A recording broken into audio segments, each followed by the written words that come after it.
ಆಲ್ದೂರು ಪಟ್ಟಣದಲ್ಲಿ ಪೊಲೀಸರ ಬಿಗಿ ಭದ್ರತೆಯಲ್ಲಿ ನಮೋ ಭಾರತ್ ಕಾರ್ಯಕ್ರಮ ನಡೆಸಲಾಯಿತು.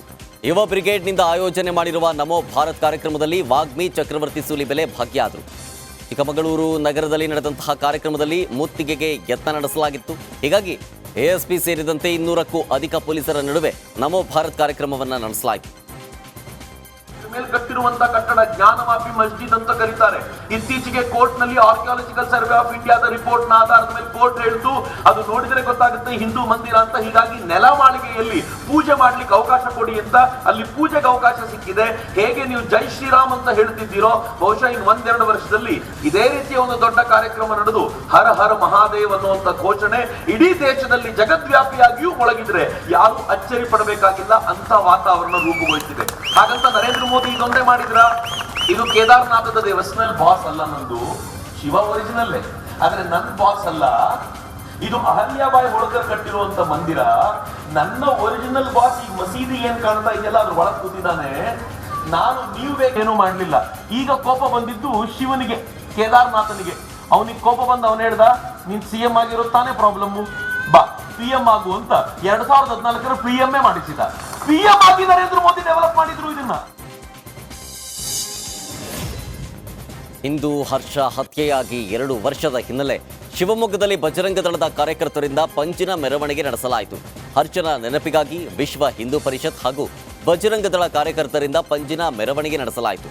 ಇನ್ನು ಗಾಂಧಿ ಬಜಾರಿನ ರಾಮಣ್ಣ ಶ್ರೇಷ್ಠಿ ಪಾರ್ಕ್ನಿಂದ ಶಿವಪ್ಪ ನಾಯಕ ವೃತ್ತದವರೆಗೆ ಪಂಜಿನ ಮೆರವಣಿಗೆ ನಡೆಸಲಾಗಿದ್ದು ಅಮರ್ ರಹೇ ಹರ್ಷ ಅನ್ನುವಂತಹ ಘೋಷಣೆಯನ್ನ ಕಾರ್ಯಕರ್ತರು ಕೂಗಿದರು.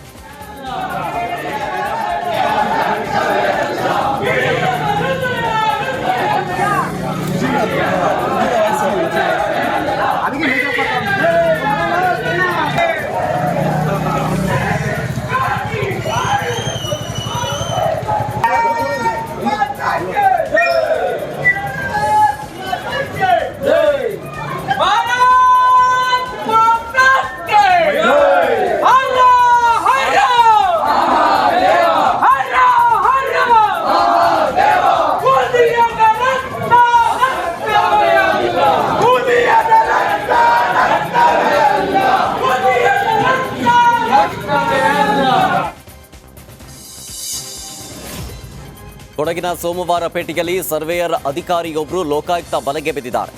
ಜಾಗದ ಸರ್ವೆಯೊಂದಕ್ಕೆ ಅಕ್ರಮ್ ಪಾಷಾ ಅವರಿಂದ 5,000 ಲಂಚ ಪಡೆಯುವ ವೇಳೆ ಸರ್ವೇಯರ್ ಅಧಿಕಾರಿ ಮಾದೇಗೌಡ ಲೋಕ ಬಲೆಗೆ ಬಿದ್ದಿದ್ದಾರೆ.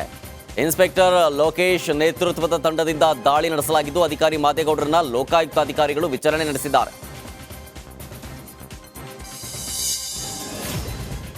ಬೆಂಗಳೂರು ಶಿಕ್ಷಕರ ಕ್ಷೇತ್ರಕ್ಕೆ ನಡೆದ ಉಪಚುನಾವಣೆಯಲ್ಲಿ ಕಾಂಗ್ರೆಸ್ ಅಭ್ಯರ್ಥಿ ಪುಟ್ಟಣ ಜಯಬೇರಿಯನ್ನ ಬಾರಿಸಿದ್ದಾರೆ. ಜೆಡಿಎಸ್ ಬಿಜೆಪಿ ಮೈತ್ರಿ ಅಭ್ಯರ್ಥಿಯಾಗಿ ಕಣಕ್ಕಿಳಿದಿದ್ದ AP ರಂಗನಾಥ್ ವಿರುದ್ಧ 1,500 ಮತಗಳ ಅಂತರದಲ್ಲಿ ಜಯಗಳಿಸಿದ್ದಾರೆ. ಪುಟ್ಟಣ್ಣ ಜಯಗಳಿಸಿದ ವಿಚಾರ ತಿಳಿತಾ ಇದ್ದಂತೆ ಅಭಿಮಾನಿಗಳು ಕುಣಿದು ಕುಪ್ಪಳಿಸಿದರು. ಲೋಕಸಭಾ ಚುನಾವಣೆ ಹೊತ್ತಲ್ಲಿ ಶಾಸಕ ಸೋಮಶೇಖರ್ ಬಿಜೆಪಿಗೆ ಕೈ ಕೊಡ್ತಾರಾ ಅನ್ನೋ ಚರ್ಚೆ ರಾಜಕೀಯ ವಲಯದಲ್ಲಿ ಜೋರಾಗಿ ಸದ್ದು ಮಾಡ್ತಾ ಇದೆ. ಏನು ರಿಪಬ್ಲಿಕ್ ಕನ್ನಡದ ಜೊತೆ ಮಾತನಾಡಿದ ಶಾಸಕ ಸೋಮಶೇಖರ್ ರಾಜ್ಯಸಭಾ ಚುನಾವಣೆ ವೇಳೆ ಯಾರಿಗೆ ಮತ ಹಾಕಬೇಕು ಅಂತ ಹೇಳಿ ಇನ್ನೂ ನಿರ್ಧಾರ ಮಾಡಿಲ್ಲ ಅಂತ ಸ್ಫೋಟಕ ಹೇಳಿಕೆ ಕೊಟ್ಟರು. ಚುನಾವಣೆ ಸಂಬಂಧಪಟ್ಟ ಒಂದಷ್ಟು ಚರ್ಚೆ ಆಗ್ತಾ ಇರುವಂಥದ್ದು ರಾಜಕೀಯವಾಗಿ ನಿಮಗೂ ಕೂಡ ಗೊತ್ತಿರುತ್ತೆ. ಎಷ್ಟು ಸೋಮಶೇಖರ್ ಅವರು ಗೈರಾಗ್ತಾರೆ ಚುನಾವಣೆಗೆ, ರಾಜ್ಯಸಭಾ ಚುನಾವಣೆಗೆ, ಅಥವಾ ಕ್ರಾಸ್ ವೋಟಿಂಗ್ ಮಾಡ್ತಾರೆ ನೀವು ಮತ್ತೆ ಶಿವರಾಮ್ ಹೆಬ್ಬಾರರು ಅಂತ ಚರ್ಚೆ ಆಗ್ತಾ ಇರುವಂಥದ್ದು ಕುತೂಹಲ ಇರುತ್ತದೆ. ಇನ್ನೂ ಮಾಹಿತಿನೇ ಇಲ್ಲ ನಮಗೆ, ಇನ್ನೂ ಮಾಹಿತಿನೇ ಇಲ್ಲ. ಅಸೆಂಬ್ಲಿಲಿ ಇದ್ದೀವಿ, ಅಸೆಂಬ್ಲಿಯಲ್ಲಿ ಏನು ಮಾತಾಡಬೇಕು ಅಂತ ಅದಕ್ಕೆ ತಯಾರಾಯ್ತಾ ಇದ್ದೀವಿ. ರಾಜ್ಯಸಭಾ ಚುನಾವಣೆ ಸರ್ ಅಂದರೆ ನೀವು ಬಿಜೆಪಿ 27ಕ್ಕೆ ತಾನೆ ಬಿಜೆಪಿ ಯಾರು ವೋಟ್ ಹಾಕ್ತಾರೆ ಅವ್ರಿಗೆನಾ? 27ಕ್ಕೆ ಅದು ಈಗಿಲ್ಲ ಬಿಡಿ, ಈಗಲೇ ಹಾಕಿ ಅವೆಲ್ಲ ತಲೆ ಕೆಡಿಸ್ಕೊತೀವಿ. ರಾಜ್ಯಸಭೆ ಚುನಾವಣೆ ಸಂಬಂಧಪಟ್ಟ ಒಂದಷ್ಟು ಚರ್ಚೆ ಆಗ್ತಾ ಇರುವಂಥದ್ದು ರಾಜಕೀಯವಾಗಿ ನಿಮಗೂ ಕೂಡ ಗೊತ್ತಿರುತ್ತೆ. ಎಷ್ಟು ಸೋಮಶೇಖರ್ ಅವರು